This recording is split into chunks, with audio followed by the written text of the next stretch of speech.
அனைவருக்கும் வணக்கம். இந்த உலகத்தில் இருக்கிற எல்லா ஜீவராசிகளுக்கும் பொதுவானதுன்னா இயற்கை. இந்த உலகத்தில் வாழ்கிறதுக்கு தேவையான எல்லா சக்தியுமே நம்ம அங்கேருந்து எடுத்துக்கிறோம்.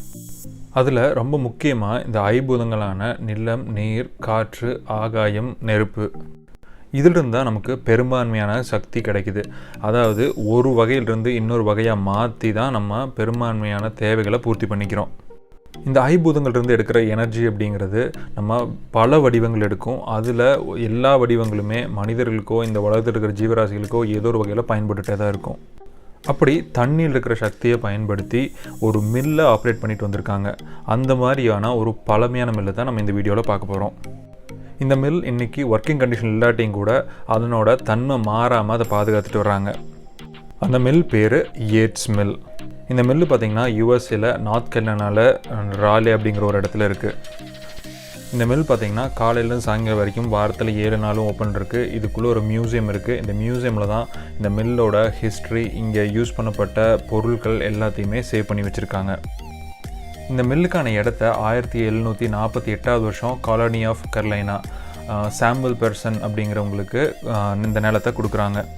இந்த நிலம் ஒரு ஆற்று படுகையில் இருந்ததுனால அந்த ஆற்று படுகையில் ஒரு டேமை கன்ஸ்ட்ரக்ட் பண்ணுறாரு அன்னைக்கு இருந்த அடிமைகளை வச்சு. இந்த மில்லை கன்ஸ்ட்ரக்ட் பண்ணி முடிச்சதுக்கப்புறம் அந்த மில்லு ரொம்ப சக்ஸஸ்ஃபுல்லாக இருக்குது. சாம்பல் அப்படிங்கிறவர் இந்த பிஸ்னஸில் ஒரு பெரிய அளவில் உச்சத்தை தொடுறாரு. இந்த மாதிரி நல்லா போய்ட்டுருக்கிற மில் சாம்பல் அவரோட இறப்புக்கு அப்புறமா இந்த மில் கொஞ்சம் கொஞ்சமாக கீழே வந்து ஒரு பாயிண்ட் ஆஃப் டைமில் இதையே விற்க வேண்டிய நிலைமைக்கு தள்ளப்படுது. ஸோ இதை வாங்கினவரும் மறுபடியும் இந்த மில்லை புதுப்பித்து மறுபடியும் ஆப்ரேட் பண்ண ஆரம்பிக்கிறாரு. கிட்டத்தட்ட 200 வருஷம் இந்த மில் எப்படி இருக்குன்னு சொல்லப்படுது. இந்த 200 வருஷத்தில் இந்த மில்லுக்கு பல சோதனைகள் வந்திருக்கு, இயற்கையாகவும் சரி பிஸ்னஸாகவும் சரி. ஆனாலும் அதை எல்லாத்தையும் தாக்கு பிடிச்சி கிட்டத்தட்ட 200 வருஷம் இந்த மில் ஓடி இருக்கு. கிட்டத்தட்ட இந்த மில் ஆரம்பித்த காலத்திலிருந்து 100 வருஷத்துக்கு அப்புறம் தான் இதுக்கு போட்டியாக ஒரு மில் வந்திருக்குன்னு சொல்கிறாங்க. அப்போ பார்த்துக்கோங்க எவ்வளோ சக்ஸஸ்ஃபுல்லாக இந்த மில் ரன் ஆகிருக்குன்ட்டு. இந்த மில்லை ரொம்ப முக்கியமாக சோளம், கோதுமை அரைக்கிறதுக்கு யூஸ் பண்ணியிருக்காங்க. நான் முன்னாடி சொன்ன மாதிரி இது பல தடைகளை தாண்டி வந்திருக்குங்கிறதுக்கான ப்ரூஃப் பார்த்திங்கன்னா இங்கே வளர்த்த ஒரு மரத்தை இன்னும் சேவ் பண்ணி வச்சுருக்காங்க. நம்ம வரலாறை ரொம்ப துல்லியமாக கணிக்கிறதுக்கு இந்த மரங்கள் ரொம்ப ரொம்ப முக்கியமானது. இந்த மரத்தில் பார்த்திங்கன்னா அந்த கோடுகள் தான் அதனோட வருஷத்தை சொல்லுது. அதுக்கப்புறம் அந்த பிளாக்காக இருக்கிற அந்த ஏரியா பார்த்திங்கன்னா இந்த காட்டில் எவ்வளோ தடவை ஃபயர் வந்திருக்கு, இந்த எவ்வளோ மழை பெஞ்சிருக்கு அப்படிங்கிற எல்லா விஷயத்தையுமே சொல்லும். இன்ஃபேக்ட் நம்மளோட இயற்கை மாற்றத்தை எல்லாமே நம்ம இந்த மரங்களை வச்சு தான் கணிக்கிறாங்கன்னு சொல்லலாம். நான் முன்னாடி சொன்ன மாதிரி இதனோட என்ட்ரன்ஸில் மியூசியம் தான் இருக்குது. இந்த மியூசியமில் இந்த மில் எப்படி ஆப்ரேட் ஆகும் அப்படிங்கிற பேசிக் மெக்கானிசமை ஒரு மாடல் பண்ணி வச்சுருக்காங்க. அது கூடவே இந்த மில்லில் இருக்கிற நிறையா எக்யூப்மெண்ட்ஸை சேவ் பண்ணி வச்சுருக்காங்க. அவங்க பயன்படுத்தின பொருட்களையும் சேவ் பண்ணி வச்சுருக்காங்க. ஸோ இந்த எனர்ஜியை இந்த சோளம் கீழேருந்து எப்படி மேலே போய் எப்படி அரைச்சி வெளியில் வரும் அப்படிங்கிறதையும், இதே மாதிரி கோதுமை எப்படி வெளியில் வரும் அப்படிங்கிற மொத்த டீட்டெயிலுமே இந்த ஒரு சின்ன மினியேச்சர் மாதிரி வச்சுருக்காங்க.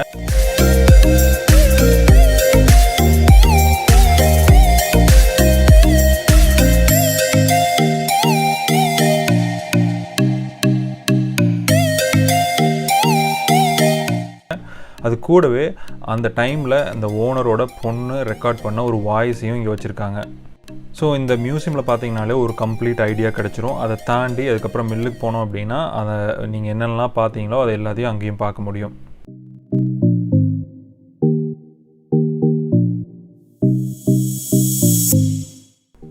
இங்கே அவங்க யூஸ் பண்ண ஒரு கார்ட்டையும் சேவ் பண்ணி வச்சுருக்காங்க.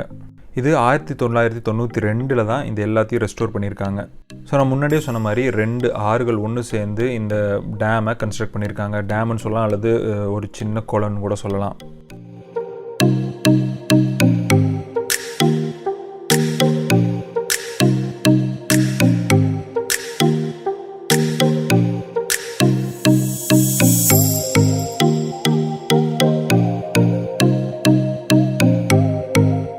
அப்படியே அந்த மியூசியம் முடிச்சுட்டு உள்ளே போனீங்கன்னா தான் அது ஆக்சுவல் மில் இருக்குது. அதை சுற்றியும் பார்த்தீங்கன்னா இது யூஸ் பண்ண இந்த ஃப்ளை வீல்ஸ், கியர்ஸ் இது எல்லாத்தையும் அங்கே பக்கத்தில் போட்டு வச்சுருக்காங்க.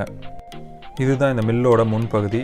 இந்த மில்லோட ஸ்பெஷாலிட்டியே பார்த்தீங்கன்னா எலக்ட்ரிசிட்டியே இல்லாமல் அந்த டைமில் ரன் பண்ணியிருக்காங்க, வெறும் தண்ணியோட பவரை வச்சு.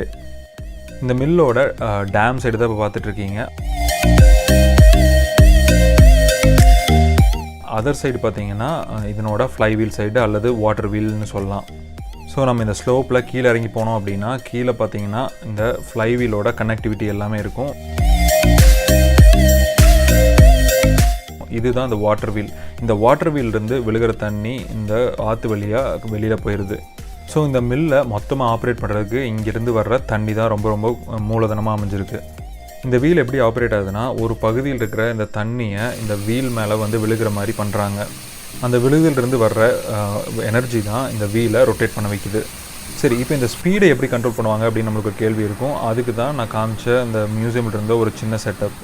அதாவது மில்லோட உள்பகுதியிலிருந்து இதை ஆப்ரேட் பண்ண முடியும். எவ்வளோ தூரம் தண்ணி வரணும் அப்படிங்கிறத உள்ள எவ்வளோ தூரம் ஹைட்டில் வைக்கிறாங்களோ அந்தளவுக்கு தண்ணி இந்த வீலில் விழுந்து அவ்வளோ வேகமாக சுற்றும். ஸோ இங்கிருந்து எடுக்கப்படுற இந்த எனர்ஜியை தான் இந்த மில்லை ஆப்ரேட் பண்ணுறதுக்கு யூஸ் பண்ணியிருக்காங்க.